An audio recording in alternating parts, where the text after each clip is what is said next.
E aí, me responde uma coisa, para que serve uma parábola? Será que a parábola é fácil ou difícil de ser entendida? Toda parábola era verdade? Será que ela realmente tem lições preciosas para nós?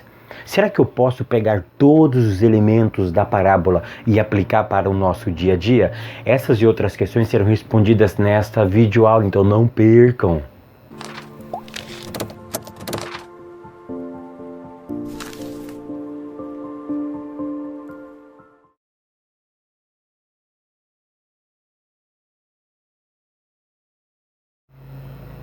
A paz, queridos, que bom estarmos aqui novamente no nosso programa semanal da Escola Bíblica Dominical e hoje para fazermos o início do quarto trimestre de 2018. É isso mesmo, nós estamos começando o quarto trimestre de 2018, onde vamos abordar o tema As Parábolas de Jesus. É isso mesmo, serão 13 lições imperdíveis, serão 13 aulas impactantes, onde nós vamos mergulhar numa série de estudos a respeito das parábolas de Jesus. Então, eu conto e espero que você esteja nessas 13 aulas nos acompanhando. Para quem não me conhece, eu sou o pastor Fábio Segantin. Se você é novo por aqui, aqui do lado tem um botãozinho onde está escrito inscreva-se. Não deixe de clicar aqui, tá bom? Porque você fazendo a inscrição, todos os vídeos que eu produzo, você recebe em primeira mão. Então, se inscreva,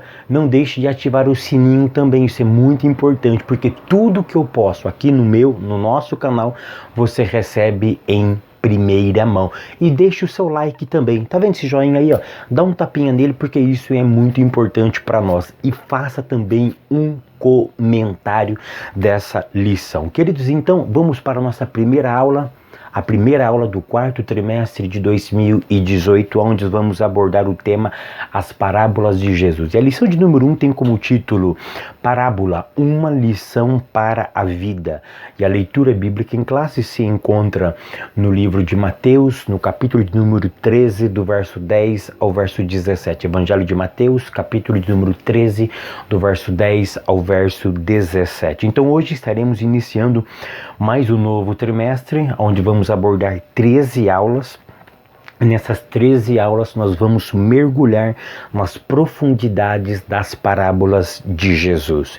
Preste atenção, as parábolas ela esconde grandes segredos. É isso mesmo, nas parábolas ela revela e esconde grandes segredos, grandes preciosidades para a nossa vida espiritual, para nós nos aprofundarmos no nosso conhecimento, no nosso relacionamento com Deus.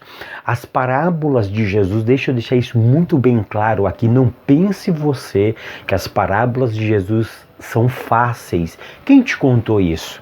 Eu aprendi que sempre era fácil uma parábola e não é. Parábola não é fácil. A parábola, ela precisa ser explicada. O que eu quero que vocês entendam é o seguinte, que para nós hoje se torna fácil, entre aspas, porque quando eu leio a parábola, quem é que explica? O próprio Jesus explica a parábola. Então isso as torna fácil para que eu e você possamos entender. Mas você perceba que sempre os discípulos perguntavam a Cristo o que aquela parábola significava. E nós vamos ver nessa aula por que ele falava em parábolas. E por que para as outras pessoas não era explicada e para os seus discípulos era explicada, ok? Tópico primeiro. O que é parábola? Conceito de parábola, querido, preste atenção, isso chama-se Escola Bíblica Dominical.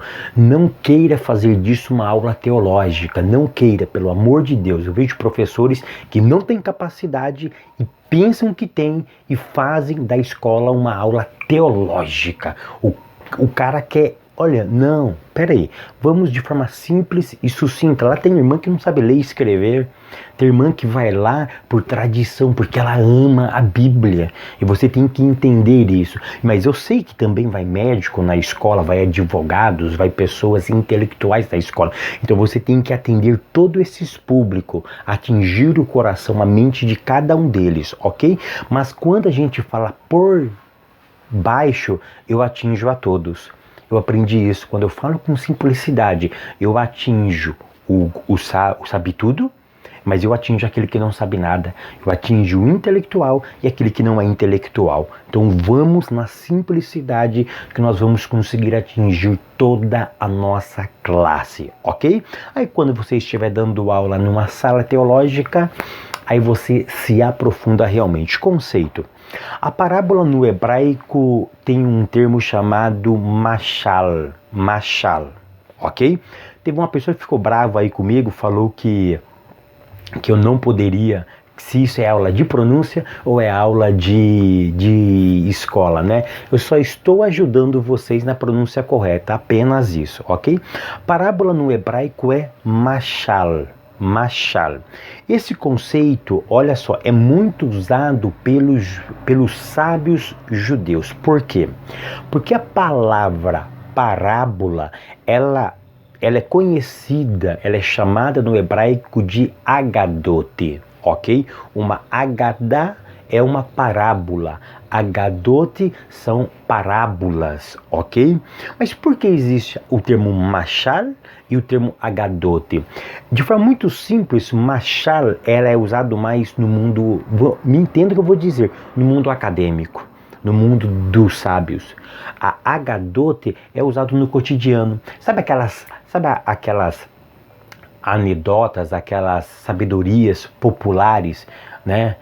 Por exemplo, quem leu, quem escreveu e não leu, o pau comeu. Você está entendendo esses ditos populares? Ou seja, as agadote, ok?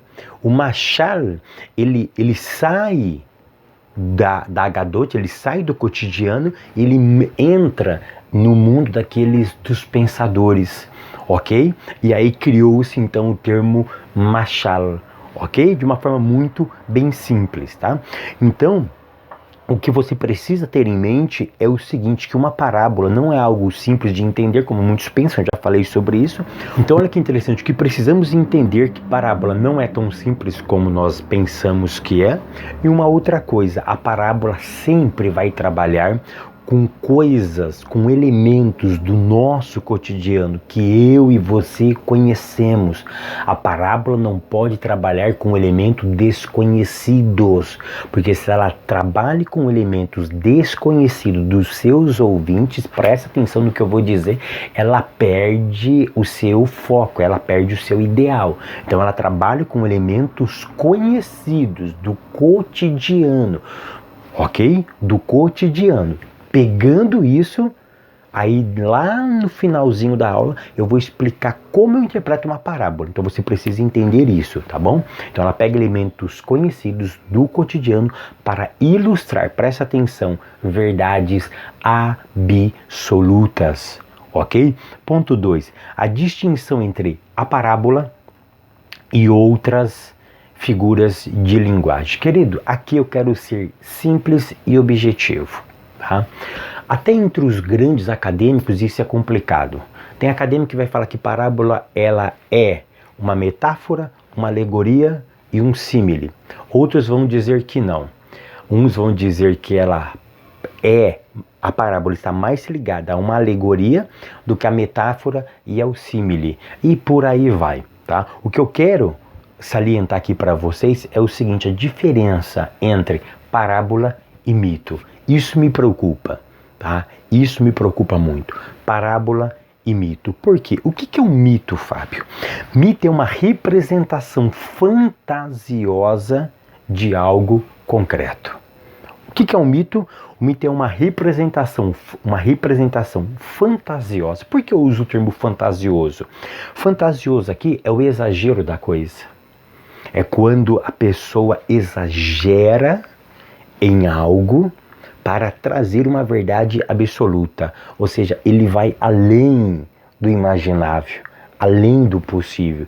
E aí se torna uma coisa fantasiosa. O que é fantasiosa? É do fantasma, ou seja, é de algo irreal, é de algo que não existe realmente. Ele fantasiou, é ao absurdo. Isso que é o mito, ok? Parábola, por exemplo, se eu falo assim, por que trovejou? Não tem aqueles dias, olha que interessante, que está relampeando, trovejando, aquele barulho.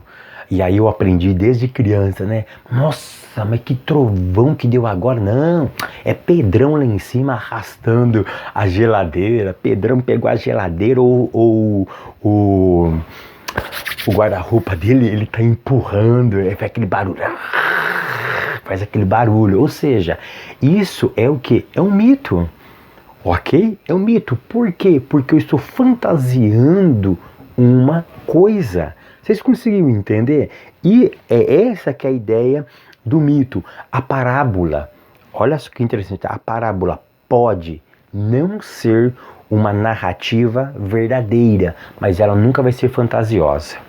Fábio, parábola, a narrativa, olha pra gente, a narrativa da parábola pode ser, não pode ser real? Ela pode. Nem todas as parábolas são verdadeiras. Por exemplo, quando Jesus conta a parábola do semeador, que saiu um semeador a semear e caiu em 4 tipos de solos, aquilo talvez não seja verdade. Ou seja, ele não presenciou aquele fato. Uma caiu num solo bom, outra entre pedregulhos, outro na beira do caminho. Não. Talvez aquilo não tenha acontecido. Talvez ele não tenha presenciado aquele fato, aquela história. Ele está pegando elementos que ele conhecia e ele criou-se aquela história, ok? Porque o semeador semeia. E o semeador, às vezes, quando ele vai saindo, pode cair, isso é natural. Mas o que eu quero que vocês entendam é o seguinte, que ele não presenciou aquela história, como ele está registrando. Aquilo talvez não é um caso concreto, mas não é fantasioso. Vocês conseguiram entender aqui entre o mito e a parábola? O mito é algo fantasioso, é um exagero de algo, ok? A história do Pedrão aí, leva isso para a classe de vocês que vai ser fantástico. A parábola, tá? A narrativa dela, pelo amor de Deus, olha o termo que eu estou usando. A narrativa da parábola pode não ser verdadeira. Talvez aquele fato não aconteceu, ok? Mas os elementos, mas a moral dela é verdade, ok? O mito já nem toda a moral dele é verdade. O mito, porque olha que interessante, Pedrão está lá empurrando? Não, de forma alguma. Por quê? Qual é a mente? Qual é a ideia que traz disso? É uma ideia bem arcaica. Preste atenção, que o Pedrão está trabalhando, que o Pedrão está em movimento ainda, negativo. Vocês conseguiram entender? Fábio, então todo mito não tem sentido para minha praticidade? Não estou falando isso. Por exemplo, o mito da caverna, um grande mito que existe antes de Cristo, ele traz verdades muito interessantes. A única coisa que eu quero que vocês entendam é a diferença entre parábola e mito, que parábola, a narrativa dela pode não ser verdadeira, a história não pode ter sido acontecido em algumas delas, mas a moral é verdadeira, ok? Ponto 3. A aplicação de uma parábola. Eu volto a repetir, ela não é tão simples de interpretar como muitos pensam. Muitas das parábolas só teve sentido quando Jesus explicou ela para os seus discípulos, ok? Aí eu quero fazer uma pergunta para vocês, leve essa pergunta para a classe. Por que o evangelho, que deveria ser simples, traz embutido em suas mensagens algo tão difícil de compreender? E aqui eu quero falar com vocês 3 soluções para isso. Então olha que interessante, porque o evangelho que é tão simples, o meu filho de 12 anos, ele lê e entende o evangelho. O que é o evangelho? É a cruz de Cristo, ok? Mas por que tem parábolas, coisas difíceis de entender, que nem mesmo os discípulos que estiveram com Cristo conseguiram entender? Olha, eu vou dar 3 posicionamentos aqui. Primeiro, respondendo a essa pergunta, por que o evangelho é tão simples, mas as parábolas veio com uma mensagem difícil de ser entendida. Primeira coisa que você precisa entender: parábola não salva. Parábola não foi feita para salvar as pessoas. O que salva é a cruz de Cristo. A cruz de Cristo, sim, ela é simples e objetiva, ok? Ela é simples e objetiva. Segundo ponto, a parábola é uma forma de atrair pessoas a níveis mais profundos. É aqui que está o mistério. Querido, presta atenção no que eu vou dizer. A palavra machal é hebraico, agadote é aramaico. A palavra agadote, agadá, ela vem de uma raiz hebraica, ela vem de uma raiz aramaica que significa atrair. Ou seja, as hagadote ou o machal, ele era contado, uma parábola era contado com uma seguinte intenção de atrair as pessoas para algo mais profundo. Ou seja, você está numa superfície, você é atraído e você é convidado a mergulhar em algo mais profundo. Você conseguiu pegar essa? É essa que é a intenção de uma parábola, é de atrair, para despertar em você um aprofundamento na sua relação com Cristo. Ok?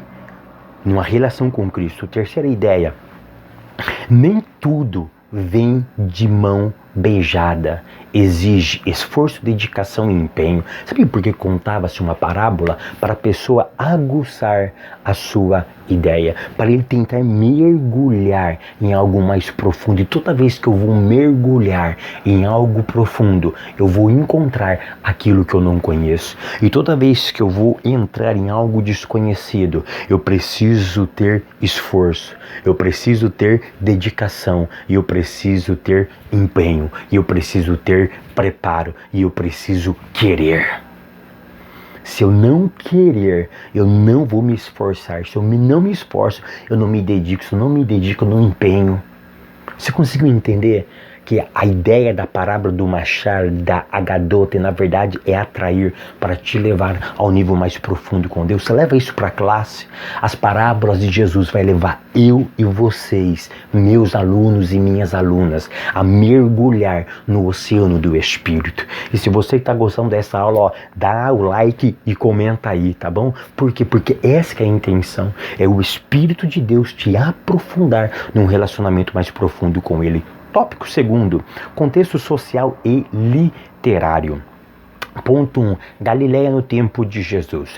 Querido, presta atenção, o que era a Galileia? A Galileia era uma província em Israel. Em Israel existia algumas províncias. Uma delas chamava-se Galileia. Uma outra província chamava-se Judeia, ok? Existiam algumas províncias em Israel.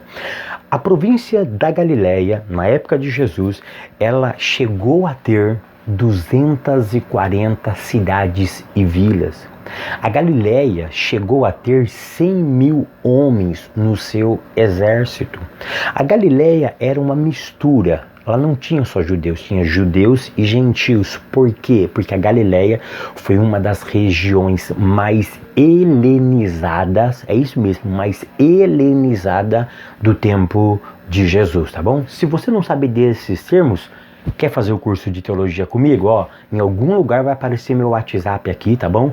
Para você se matricular ainda hoje no curso de teologia online, beleza? Mas o que é helênico, Fábio? Foi uma tentativa grega de levar o mundo grego para o mundo daquele então. Então a Galileia sofreu muito essa helenização. Por quê? Porque ela ficava muito próximo de alguns países. E os povos pagãos entraram muito naquela região, na região da Galileia. E por causa do mar, na verdade não é o mar, por causa do lago da Galileia, né, ficou o quê? Ficou muito fértil a pesca.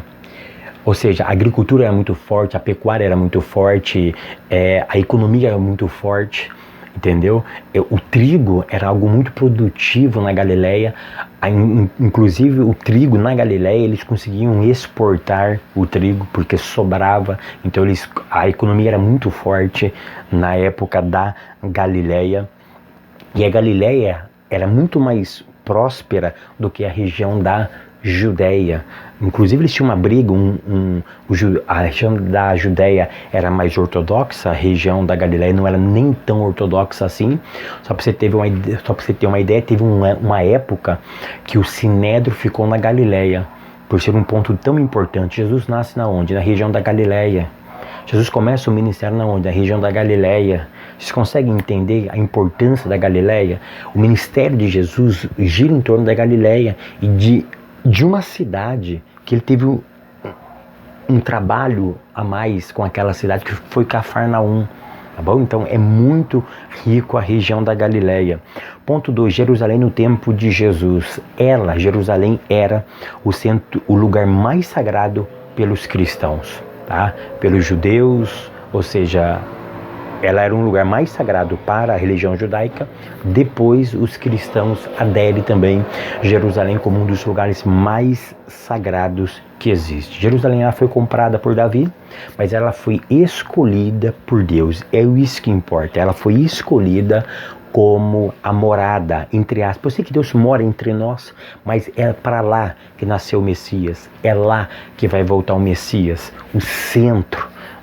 Parece que o universo gira em torno de Jerusalém, porque foi o lugar que Deus escolheu. Lá ficou o templo, lá tem um muro das lamentações, lá vai ser reconstruído o terceiro templo. É para lá que o Messias vai voltar. Aquela cidade é fantástica, mas na época de Jesus ela tinha um problema. Quais eram os problemas que ela tinha, Fábio? Ela tinha uma superpopulação, mas uma cidade tinha cerca de 50 mil habitantes, é isso mesmo. Em época de festas anuais, Jerusalém chegava a receber, a população passava de 50 para 180 mil habitantes, pessoas andando ali. Olha que loucura isso. O templo, que era um lugar de adoração, passou a ser um lugar de corrupção. Ou seja, em Jerusalém era muito fácil você ver a pobreza e a riqueza. A pobreza das pessoas, a riqueza do clero. E o rico não se importava com o pobre. É por isso que era muito comum os pobres estarem no templo pedindo esmola. Você consegue perceber que no lugar de fartura, no lugar de prosperidade, no lugar que não podia ter corrupção, a corrupção estava instalada? Você consegue entender a situação histórica daquele momento? Era cruel, era crítica, era muito terrível. Jesus usa esses elementos em suas parábolas. Ponto terceiro, contexto literário, os evangelhos. Aqui eu quero salientar uma coisa com vocês, o termo sinóticos. O que significa sinótico? Ver juntos. Qual é a ideia que eu quero extrair aqui? Preste atenção. A ideia que eu quero extrair aqui ela é simples. Qual é a ideia? A repetição de um ensino específico faz as pessoas entender aquele meu conceito. O que eu quero dizer com isso? Os sinóticos são 3 evangelhos sinóticos: Mateus, Marcos e Lucas. Ok? João está de fora. Mateus, Marcos e Lucas. Esses 3 são evangelhos sinóticos, ver juntos. Mas reparo que a maioria deles relataram as mesmas coisas, os mesmos princípios. E aí que eu entro com a minha ideia. O ensino precisa ser algo repetitivo, precisa ser algo martelado. Por quê? Porque se não tiver repetição dos mesmos princípios, nós não aprendemos. Esses dias eu postei algo no meu Instagram. Ei, quer me seguir no Instagram? Aqui embaixo tem o link, tá bom? Me siga lá. Eu queria chegar a 30 mil seguidores no Instagram. Me ajuda aí, tá bom? Eu postei assim: muitos reclamam que repete mensagem, mas você comete o mesmo erro. Qual é a moral dessa frase? Se você comete os mesmos erros, eu tenho que pregar as mesmas mensagens. Ou seja, você consegue entender que Cristo sempre pregava amor, amor, amor, amor? Repetição de ensino. Então essa que é a ideia que eu peço, na verdade, que vocês levem para a classe de vocês. A repetição é a alma do ensino. Criei uma frase aqui, hein? A repetição é a alma do ensino. Tópico terceiro, como ler uma parábola. Ponto 1. Aqui é profundo, hein? Aqui, por quê? Você tem que entender essa aula para você aplicar as outras 12 aulas. Senão você vai fazer besteira. ok? E o objetivo não é esse aqui, o objetivo é que você acerte, que você faça a coisa correta. Entendendo a narrativa como síntese das experiências cotidianas. O princípio aqui é claro. Sem entender a cultura da época, fica quase impossível ter uma compreensão clara das parábolas. Olha para mim, você precisa entender de cultura judaica. Ah, Fábio, você precisa entender de cultura judaica, senão vai falar besteira. Vai falar besteira. Lembra do comecinho da aula que eu disse? Que são os elementos do cotidiano? Que eles pegavam elementos do cotidiano? E os elementos do cotidiano são elementos judaicos. Eu não posso pegar uma parábola. Olha só, as parábolas, os contos ditos, feitos lá na Rússia, eu posso trazer para o Brasil? Não. Eu só vou conseguir trazer para o Brasil se eu entender a lógica russa. As piadinhas que contam lá na Grécia, as piadas que contam em Moçambique, as piadas que contam na Croácia, as piadas que fazem na Bélgica, porque a Bélgica tirou o Brasil da Copa do Mundo. Você consegue entender que são piadinhas peculiares a eles? Nós não fazemos piadinha com os portugueses fazem conosco também, mas eu preciso entender a cultura portuguesa, mas elas são muito mais próximas. Sabe aquelas piadinhas que fazem no Paquistão, por exemplo? Lá deve ter piadinha também. Você consegue entender o meu princípio aqui? Se você não entender da cultura do povo, você não consegue pegar as sacadas, a moral da história. Então nós cristãos precisamos entender de cultura judaica. Por quê? Porque a Bíblia foi escrita em hebraico. É da cultura judaica. Jesus era judeu. Ele nasceu num bairro judeu, nasceu num país judeu. Ele praticava o judaísmo. Eu preciso, então, conhecer a cultura judaica. Eu vou deixar aqui embaixo um link de uma livraria onde vende tudo que é judaico. Desde livro ao kippah, tudo. Eu vou deixar aqui embaixo para você ter acesso a isso, beleza? Para você mergulhar nessa cultura fantástica que é a nossa cultura. É a cultura do nosso Jesus. Ok? Eu tenho que conhecer a cultura deles. Ponto 2. Procurar as declarações explícitas e implícitas do agir de Deus no contexto literário. Aqui você precisa entender a diferença entre explícito e implícito.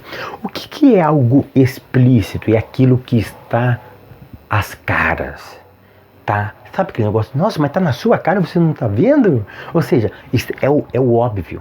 É aquilo que o texto declara. É o que está escrito no texto e que ninguém pode negar. Está escrito, por exemplo, e Jesus chorou. Eu posso falar que Jesus não chorou? O que está explícito aí? Que ele chorou.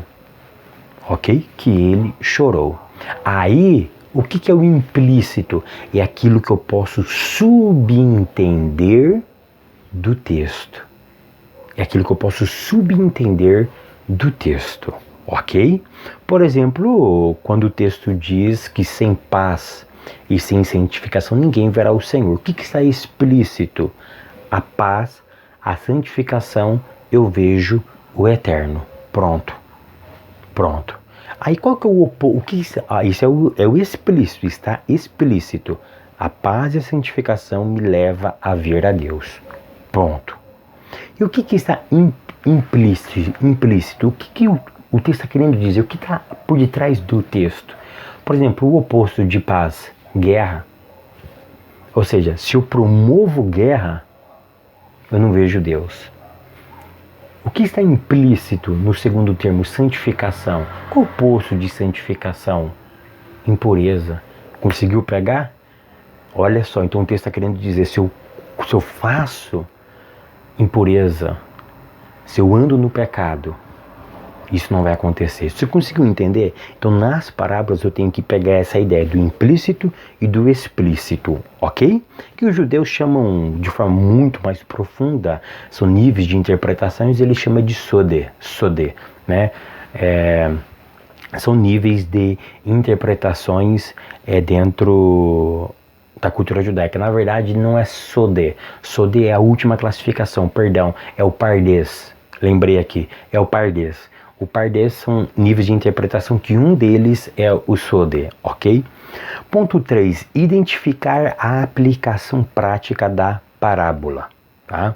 Um erro gravíssimo, presta atenção no que eu vou dizer, um erro gravíssimo para interpretar uma parábola é dar aplicação a todos os elementos da parábola.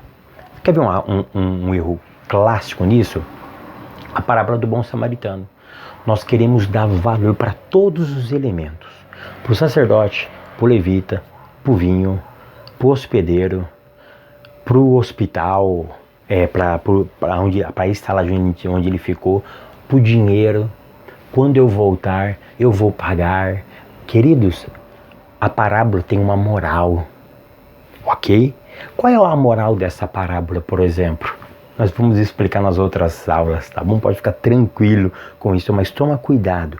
Não dê valor a todos os elementos da parábola, porque sempre a parábola tem uma moral. Eu concluo essa aula dizendo o seguinte: vamos mergulhar um pouco mais no conhecimento do nosso Senhor e Salvador Jesus Cristo?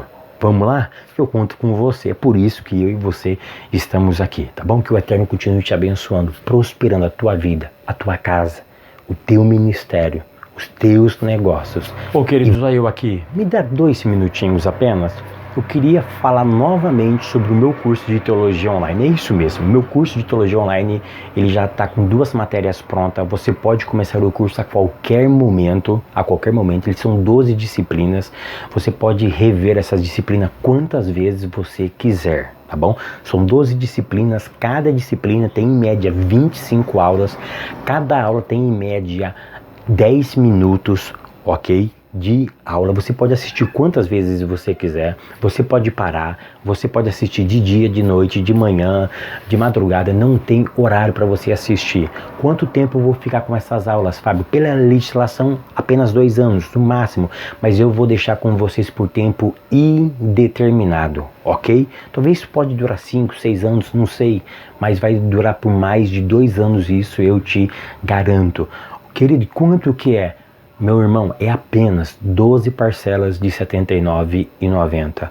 Olha, é mais barato do que 2 pizzas, tá bom? Você vai mergulhar num mar de conhecimento. E um outro detalhe, querido, projeto Malaquias. Eu quero agradecer a Deus porque eu consegui 2 pessoas que estarão me ajudando mensalmente. A questão não é o valor, 2 pessoas, mas eu conto com você. Eu conto com a tua liberalidade.